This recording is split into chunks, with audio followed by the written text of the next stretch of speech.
On February 17, 2008, a country that didn't exist the day before declared independence. After years under international protection, Kosovo declares itself an independent state. But who will recognize it? No referendum, no national vote.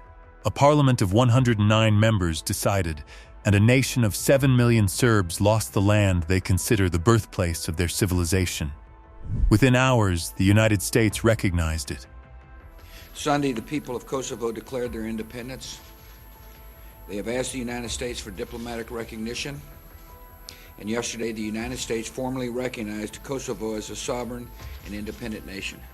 Within months, Russia looked at what had just happened and said, if they can do it, so can we. Поддержка одностороннего объявления независимости Косово является неморальной и неправовой. 6 months later, Russia invaded Georgia and carved out 2 new independent states, citing Kosovo by name. Абхазия, Южная Осетия, Приднестровье существуют как независимые государства. 6 years later, Russia annexed Crimea, citing Kosovo by name. 14 years later, Europe was in its largest war since 1945. Kosovo opened a door that has never been closed. The precedent that a country can lose part of its territory if a more powerful country decides to support the separation. The United States walked through that door first. Russia has been walking through it ever since. But what happened in Kosovo in 2008 isn't just a precedent. It's something far more dangerous, an unfinished gamble that's still playing out, right now. This is Kosovo's 2008 gamble. To understand why 109 parliamentarians could reshape global security, you need to understand what Kosovo means. In 1389, a Serbian-led army made its last stand against the Ottoman Empire at the field of Kosovo, a battle that became the founding story of Serbian nationhood. Prince Lazar chose to fight against overwhelming odds, knowing the cost. The Ottomans won the field, but lost their sultan in the battle. Serbia lost its kingdom, but never its memory. 600 years later, the medieval monasteries built on that land, Visoki Diani, Granica, the Patriarchate of Pej, are UNESCO World Heritage Sites, considered the spiritual heart of the Serbian Orthodox Church. For Serbs, Kosovo isn't a province. It's where the nation was born. But demographics shifted.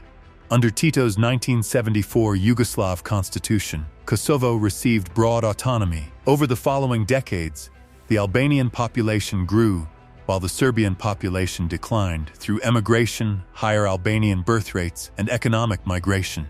By the time Yugoslavia collapsed, Kosovo was changed from being majority Serbian to roughly 80% Albanian. Serbia sees this as displacement. Albania sees it as natural demographic change.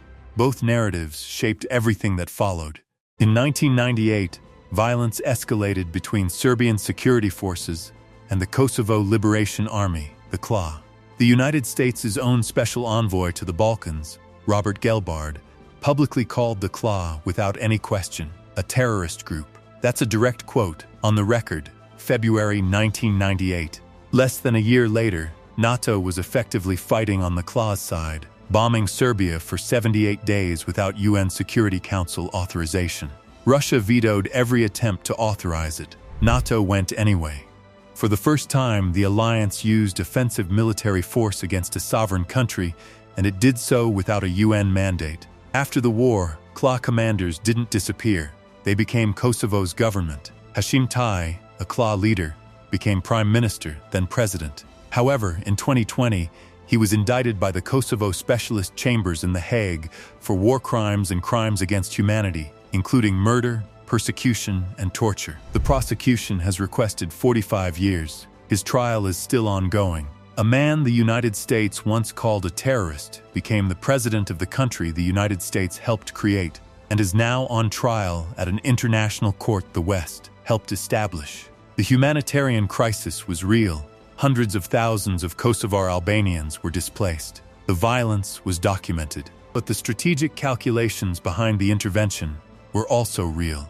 Within months of the bombing ending, the United States began construction on Camp Bondsteel, a 955-acre military installation near Ferisaj, the largest American base built in Europe since Vietnam. permanent presence on the territory NATO had just intervened to protect, in a strategic corridor between Russia and the Mediterranean.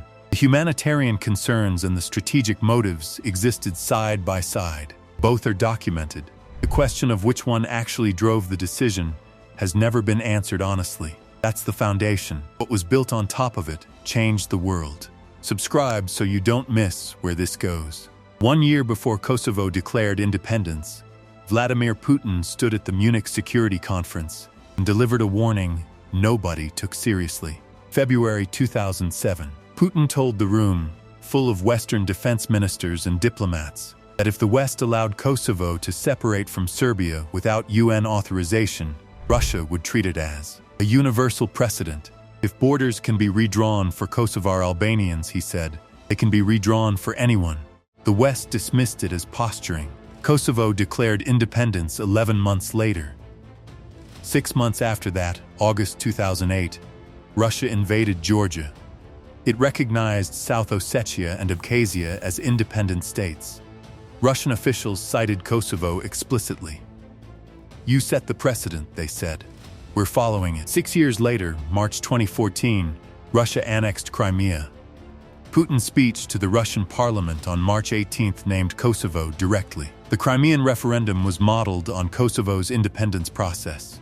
The logic was identical: a population that wants to leave, a declaration, recognition by a powerful ally. 8 years after that, February 2022, Russia recognized Donetsk and Luhansk as independent states. Same playbook, same precedent cited. Then, it invaded. Each time, the escalation was bigger. South Ossetia was a small region most people couldn't find on a map. Crimea was a peninsula of 2 million. Donbass triggered a continental war that has displaced over 14 million Ukrainians. Kosovo has a population of 1.8 million, smaller than Houston. The chain of events it triggered has reshaped European security. The Western counter-argument is that Kosovo was a unique case, a supervised process following documented atrocities, not a template for land grabs.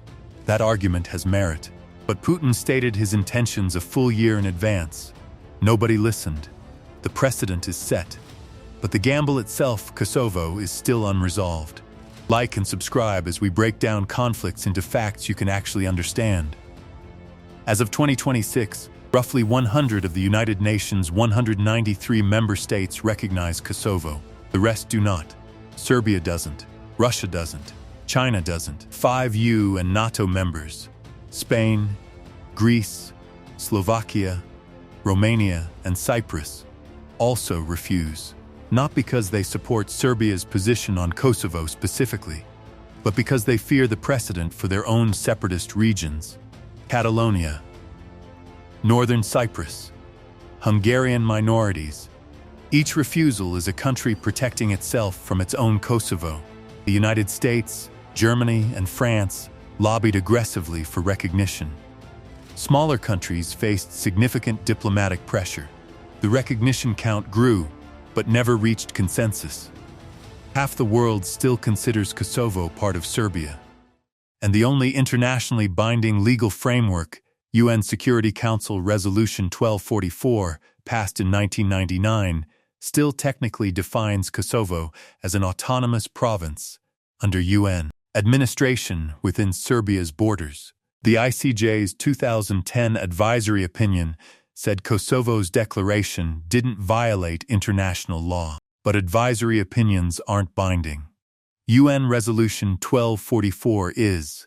On the ground, NATO's KFOR peacekeeping force is still deployed, over 4,500 troops, 26 years after the war ended, the longest-running NATO operation in history. In September 2023, armed Serbs barricaded a monastery in northern Kosovo. A Kosovo police officer was killed. Security forces in northern Kosovo have surrounded at least 30 gunmen hours after a police officer was shot dead. KFOR deployed additional forces. The situation came closer to reigniting than at any point since 2008. Turkey, as we covered in our Drone Empire video, has military infrastructure in Kosovo and views the territory as part of its Balkan sphere. Erdogan has called Kosovo a second homeland for Turkey. Camp Bondsteel remains fully operational, 26 years after it was built. Kosovo is still the most unstable piece of territory in Europe outside of Ukraine. The independence that almost started World War III hasn't finished playing out. In 2008, a parliament of 109 people in a territory of 1.8 million declared independence without a referendum and without a national vote. The United States recognized it within hours. Russia warned the world what would happen next. Nobody listened, and even 16 years later, the dominoes are still falling. Kosovo was the wound that never healed, but the rivalry that defined the Balkans, the one that tore Yugoslavia apart and still divides families today, didn't start in Pristina. It started between Belgrade and Zagreb. Between Serbia and Croatia. That story is coming if you want more breakdowns like this, where we go beyond the surface and into the strategy nobody else covers. Like, subscribe, and hit the bell.